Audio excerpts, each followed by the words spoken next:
Assalamualaikum warahmatullahi wabarakatuh. Shalom, Om Swastiastu, Namo Buddhaya, salam kebajikan, salam sejahtera bagi kita semua. Sebelumnya kami dari kelompok 6 akan membahas mengenai Administering Questionnaires dengan dosen pengampu Pak Vicky dan sumber PPT kita dari Uma Sekaran dan Roger Bogi tahun 2016. Sebelum itu, perkenalkan anggota-anggota dari kelompok 6, yaitu yang pertama ada Rima Khairunisa dengan NPM Mahir 239, lalu ada Tarisa Nailia dengan NPM Mahir 247, lalu ada saya sendiri, Dinda Rizky, dengan NPM Mahir 262, dan juga Catur Haila dengan NPM Mahir 268. Materi pertama pada bab ini yang akan kita bahas yaitu pertama adalah jenis dari kuesioner. Kuesioner ini digunakan untuk mengumpulkan data kuantitatif dalam jumlah besar. Dapat dilakukan secara langsung maupun bisa dilakukan dengan elektronik maupun juga bisa lewat pos. Lebih murah dan juga cepat dibandingkan dengan wawancara maupun observasi. Tetapi ini beresiko tinggi untuk mengalami non-responden ataupun non-response error gitu. Nah, sesuai yang tadi sudah kita singgung, bahwa tipe-tipe kuesioner itu ada 3. Yang pertama ada administrasi, kemudian ada mail, kemudian ada elektronik juga. Nah, kita akan membahas satu-satu nih. Kuesioner ini yang dikelola secara pribadi, yaitu adalah kelebihannya menggunakan jawaban cepat terkumpul. Kemudian responden bisa langsung minta klarifikasi, dan juga peneliti bisa memperkenalkan topik dan juga akan memotivasi seorang responden. Kemudian juga lebih murah dan juga cepat dibandingkan wawancara, serta tidak butuh banyak keterampilan. Sedangkan kekurangannya ini bisa muncul ketidaktepatan karena penjelasan berbeda dari setiap responden. Kemudian juga kita membutuhkan waktu dan juga tenaga yang besar. Kemudian tipe yang kedua adalah kuesioner melalui pos. Kuesioner kertas yang dikirimkan lewat pos dulu ini sering sekali dipakai dalam riset bisnis. Namun sekarang sudah jarang guys digunakan karena prosesnya lama dan juga kurang efisien. Sehingga lebih banyak digantikan oleh online dan juga oleh online kuesioner lewat internet maupun email yang lebih cepat dan juga murah. Nah, kemudian kuesioner tipe yang ketiga yaitu ada kuesioner elektronik dan juga kuesioner online. Ini plusnya positif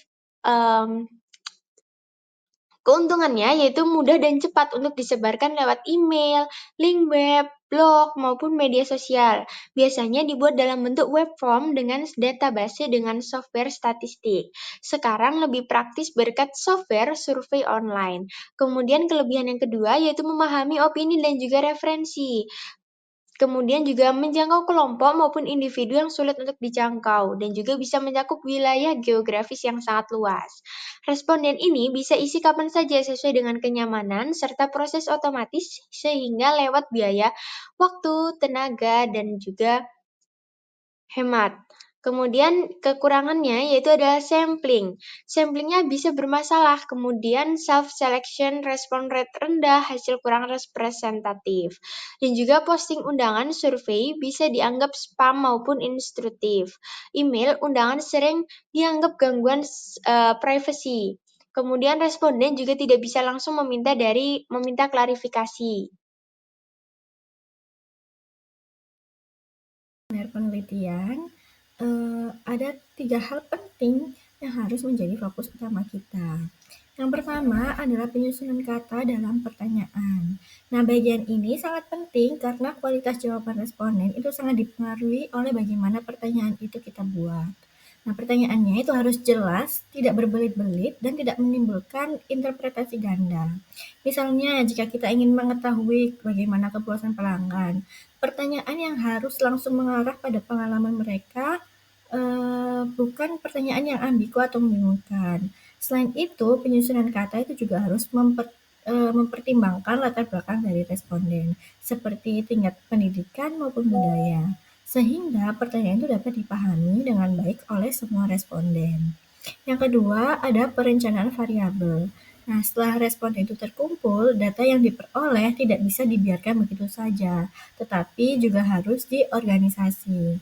Nah, maka dari itu, kita perlu merancang sejak awal bagaimana jawaban responden akan dikategorikan, diskalakan, dan juga dikodekan. Misalnya, apakah jawaban akan diberi skala Likert dari 1 sampai 5 atau cukup dengan kategori ya atau tidak. Nah, dengan perencanaan yang baik, analisis data akan menjadi lebih cepat, mudah, dan hasilnya pun lebih akurat. Kemudian yang ketiga adalah tampilan keseluruhan dari kuesioner. Banyak orang sering meremehkan bagian ini, padahal tampilannya tuh sangat memengaruhi kenyamanan responden. Kuesioner yang terlalu padat tulisannya, tidak rapi dan juga tidak struktur, akan membuat responden cepat bosan atau bahkan malas untuk mengisi kuesioner itu. Sebaliknya, kuesioner dengan tampilan yang rapi, menggunakan bahasa yang sederhana, dan juga urutan pertanyaannya itu yang logis, akan lebih mudah dipahami dan juga membuat respon lebih antusias untuk menjawab dengan jujur dan juga lengkap. Selanjutnya ada principle of wording refer to the following factor. Atau prinsip penyusunan kata dalam kuesioner itu merujuk pada beberapa faktor penting. Yang pertama adalah isi dan tujuan pertanyaan. Jenis variabel yang digunakan akan menentukan bentuk pertanyaan yang akan diajukan. Misalnya, jika variabelnya itu berupa perasaan atau pendapat subjektif, maka pertanyaannya akan berbeda dengan variabel yang berisi fakta objektif. Nah, yang kedua adalah bahasa dan juga susunan kata dalam kuesioner. Pemilihan kata harus disesuaikan dengan tingkat pendidikan responden, penggunaan istilah atau idiom dalam budaya mereka, serta struktur referensi yang biasa mereka gunakan. Nah, dengan begitu, pertanyaannya itu dapat lebih mudah dipahami dan juga tidak menimbulkan salah tafsir. Nah, faktor yang ketiga ada types and forms of questions. Nah, dalam kuesioner ada berbagai jenis dan juga bentuk pertanyaan yang perlu kita perhatikan. Yang pertama ada pertanyaan terbuka dan tertutup. Nah, pertanyaan terbuka itu memberi kebebasan kepada responden untuk menjawab dengan kata-kata mereka sendiri. Misalnya kita sudah bertanya, apa yang Anda sukai dari atasan Anda? Sementara pertanyaan tertutup sudah menyediakan pilihan jawaban tertentu seperti skala Likert, ordinal, atau pilihan ya atau tidak. Nah, kelebihan dari pertanyaan tertutup adalah lebih mudah untuk kita analisis. Yang kedua, kita perlu memperhatikan pertanyaan positif dan negatif. Nah, jangan semua pertanyaan itu dibuat positif karena responden bisa jadi hanya menjawab secara mekanis. Nah, dengan mencampur pertanyaan positif dan negatif, responden itu akan jauh lebih teliti. Tapi kita juga harus menghindari penggunaan kalimat dengan dua kali kata tidak atau terlalu banyak kata hanya karena bisa membuat bingung. Selanjutnya, kita perlu menghindari double-barrel questions atau pertanyaan ganda. Nah, misalnya kita bertanya, apakah menurut Anda pasarnya bagus dan produknya akan berlaku? Nah, ini bisa membuat jawaban itu jadi ambigu. Lebih baik dipisah menjadi dua pertanyaan yang berbeda. Kemudian, jangan menggunakan pertanyaan ambigu. Pertanyaan seperti seberapa bahagia Anda? Nah, itu tuh bisa membingungkan. Apakah maksudnya bahagia di tempat kerja, di rumah, atau bahagia secara umum? Kemudian ada juga pertanyaan yang bergantung pada ingatan.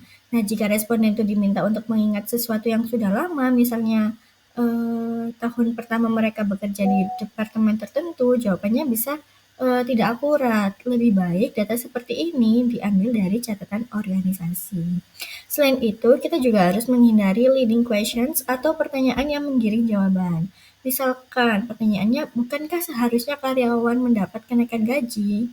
Nah, pertanyaan seperti ini membuat responden tuh cenderung menjawab ya. Sebaliknya, kita menggunakan kalimat netral seperti sejauh mana Anda setuju bahwa karyawan perlu mendapatkan kenaikan gaji. Lalu, jangan menggunakan loaded questions atau pertanyaan dengan kata-kata emosional seperti apakah manajemen akan bersikap kejam jika terjadi pemogokan. Nah, kata-kata seperti kejam atau pemogokan itu bersifat emosional dan juga bisa menimbulkan bias. Kemudian kita juga harus menghindari bias sosial atau social desirability. Pertanyaan seperti apakah menurut Anda orang tua sebaiknya dipecat tentu akan dijawab dengan tidak karena itu jawaban yang dianggap benar secara sosial, meskipun mungkin bukan pendapat sebenarnya dari responden. Nah, yang terakhir kita perlu memperhatikan panjang pertanyaan. Pertanyaan yang singkat dan jelas itu jauh lebih baik dibandingkan pertanyaan yang panjang dan juga bertele-tele. Idealnya, satu pertanyaan itu tidak lebih dari 20 kata. Kemudian, faktor yang ketiga ada sequencing of questions. Nah, dalam penyusunan kuesioner, urutan pertanyaan atau sequencing of questions itu sangat penting. Nah, prinsipnya pertanyaan harus disusun dari yang sifatnya umum menuju yang lebih spesifik. Nah, selain itu, responden juga sebaiknya diberikan pertanyaan yang mudah dijawab terlebih dahulu, baru kemudian diarahkan ke pertanyaan-pertanyaan yang lebih kompleks. Nah, dengan cara ini, respon tuh menjadi merasa nyaman dan juga tidak terbebani sejak awal mengisi kuesioner. Selanjutnya ada bagian classification data atau data klasifikasi. Nah, data klasifikasi itu informasi pribadi dari responden. Data ini biasanya mencakup usia, tingkat pendidikan, status perkawinan, dan juga pendapatan. Tetapi perlu kita ingat bahwa sebaiknya nama responden itu tidak dicantumkan agar menjaga privasi, kerahasiaan, dan juga objektivitas dari jawaban. Nah, jika memang ada kebutuhan untuk identifikasi, maka kuesioner bisa diberi nomor dan juga dipasangkan dengan nama responden dalam dokumen terpisah yang sifatnya rahasia dan juga aman. Selanjutnya ada Principle of Measurement and Questionnaire Appearance. Pada bagian ini kita membahas prinsip pengukuran dalam kuesioner. Kalau sebelumnya kita sudah menyinggung soal perumusan kata atau wording pertanyaan, maka prinsip pengukuran fokus pada bagaimana data yang kita kumpulkan bisa benar-benar layak digunakan untuk menguji hipotesis penelitian. Prinsip utamanya adalah pemilihan skala pengukurannya tepat. Ada berbagai jenis skala, misalnya nominal dan ordinal untuk kata sederhana atau interval dan rasio yang lebih kuat karena memungkinkan analisis statistik yang lebih dalam. Maka peneliti dianjurkan menggunakan interval dan rasio kalau memungkinkan karena hasilnya lebih presisi. Setelah data terkumpul, peneliti wajib menguji validitas dan reliabilitas. Validitas memastikan bahwa instrumen benar-benar mengukur konsep yang dimaksud, sementara reliabilitas menjamin stabilitas dan konsistensi hasil pengukuran dari waktu ke waktu. Selain soal pengukuran, data juga harus mudah dikategorikan dan dikodekan. Artinya, jawaban responden harus bisa disusun dalam bentuk yang rapi sehingga analisisnya tidak rumit dan kecil kemungkinan terjadi kesalahan. Hal berikutnya yang tak kalah penting adalah penampilan umum kuesioner yang sering disebut getuk. Kuesioner yang rapi, bersih, dengan tata letak yang jelas akan memudahkan responden mengisi.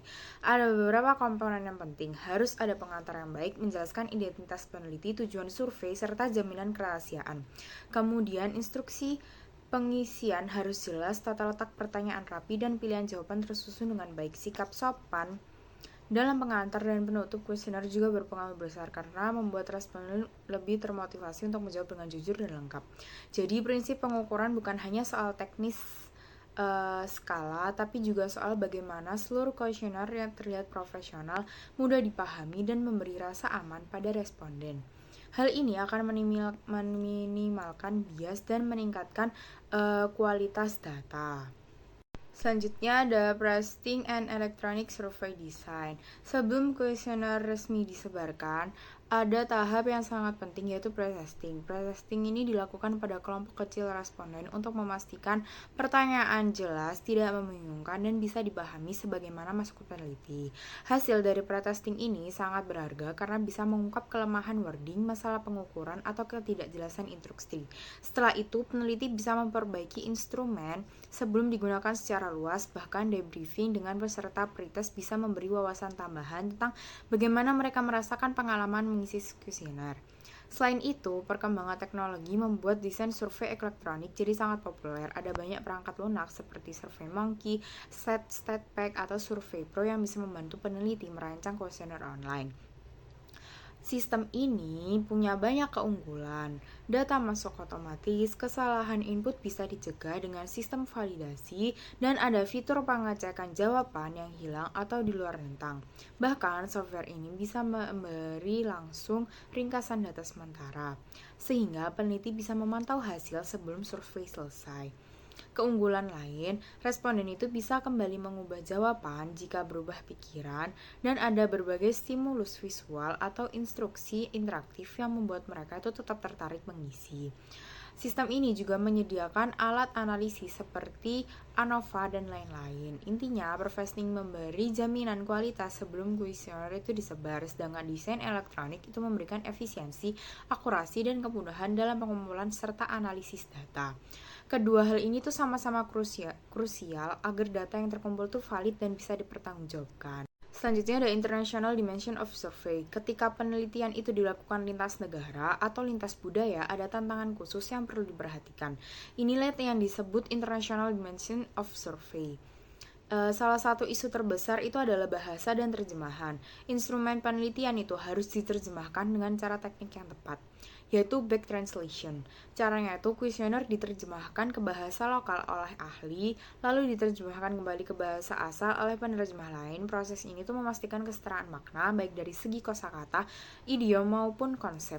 Kalau tidak hati-hati, itu bisa muncul kesalahan fatal. Misalnya, slogan Pepsi yang diterjemahkan ke bahasa Mandarin malah bermakna Pepsi membangkitkan leluhurmu dari kubur. Jelas ini tidak sesuai konteks.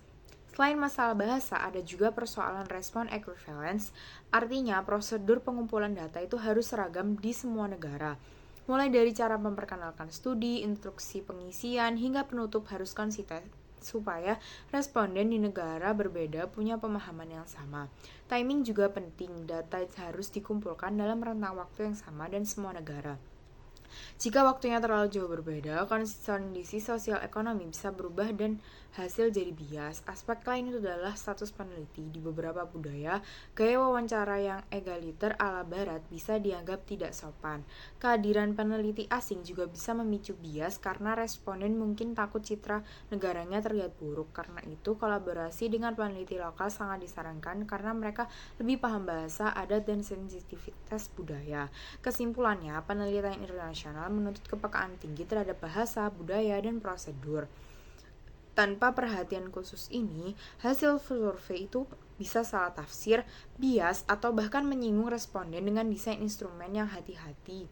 Serta kerjasama dengan pihak lokal, penelitian lintas budaya bisa menghasilkan data yang valid, relevan, dan bermanfaat secara global. Yang selanjutnya, tinjauan kelebihan dan juga kekurangan dari berbagai metode pengumpulan data dan kapan sih penggunaannya. Yang pertama itu ada metode wawancara. Kelebihannya itu memberikan data yang kaya dan juga mendalam, serta memungkinkan peneliti untuk menggali isu yang lebih kompleks dibandingkan dengan metode yang lain. Sedangkan untuk kekurangannya itu biayanya tinggi, rawan bias pewawancara. Kemudian, kapan digunakan? Ini cocok untuk penelitian eksploratif atau jika butuh jawaban langsung dari responden yang tersebar luas. Kemudian yang kedua itu ada observasi. Kelebihan dari observasi yakni menyajikan data alami dan bebas bias dari laporan diri karena perilaku diamati secara langsung. Sedangkan kekurangannya itu memakan waktu yang lama.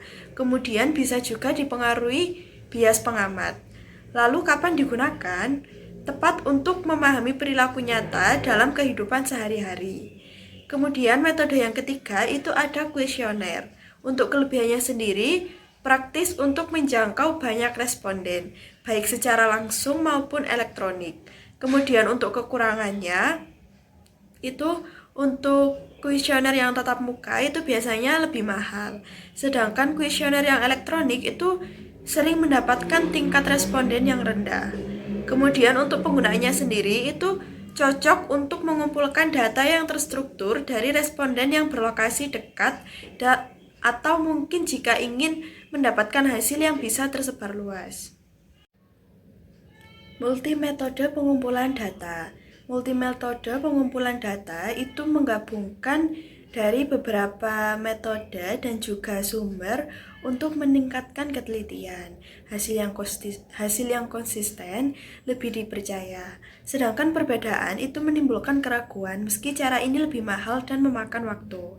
Pendekatan ini itu membuat data menjadi lebih kuat dikarenakan diperoleh dari sudut pandang yang berbeda, sehingga mampu mengurangi bias dari satu metode saja. Untuk contohnya itu yakni teknik Delphi, yaitu panel pakar menjawab kuesioner berulang hingga tercapai konsensus dengan identitas yang dirahasiakan agar pendapat lebih objektif. Proses ini dilakukan beberapa putaran sampai muncul kesepakatan, dan teknik ini banyak digunakan dalam peramalan bisnis jangka panjang ataupun isu yang belum pasti. Kemudian yang selanjutnya itu ada implikasi manajerial. Manajer itu perlu memahami dasar dari metode pengumpulan data untuk mengevaluasi pilihan dari konsultan, menentukan tingkat kecanggihan penelitian sesuai situasi, serta memberikan masukan pada instrumen penelitian. Nah, selain itu, manajer harus peka terhadap dinamika kerja dan juga variasi budaya agar dapat membedakan pertanyaan survei yang baik ataupun yang buruk. Pemahaman ini juga membantu manajer untuk memastikan data yang dikumpulkan relevan, dapat diandalkan, serta mendukung pengambilan keputusan yang lebih tepat bagi organisasi. Yang berikutnya terkait etika dalam pengumpulan data. Yang pertama ada etika dan peneliti. Yang pertama itu memperlakukan informasi yang diberikan oleh responden sebagai rahasia dan menjaga privasinya merupakan salah satu tanggung jawab utama dari seorang peneliti. Yang kedua, informasi yang bersifat pribadi atau yang terkesan mengganggu tidak boleh diminta. Dan jika benar-benar diperlukan untuk proyek, informasi tersebut itu harus dimanfaatkan dengan kepekaan tinggi terhadap responden, yakni dengan memberikan alasan-alasan yang spesifik. Kemudian yang ketiga, apapun sifat metode pengumpulan data, harga dan rasa hormat, subjek tidak boleh dilanggar. Kemudian yang keempat, tidak seorang pun boleh dipaksa untuk menanggapi survei. Dan jika seseorang tidak ingin memanfaatkan kesempatan untuk berpartisipasi, maka keinginan dan keputusannya harus dihormati.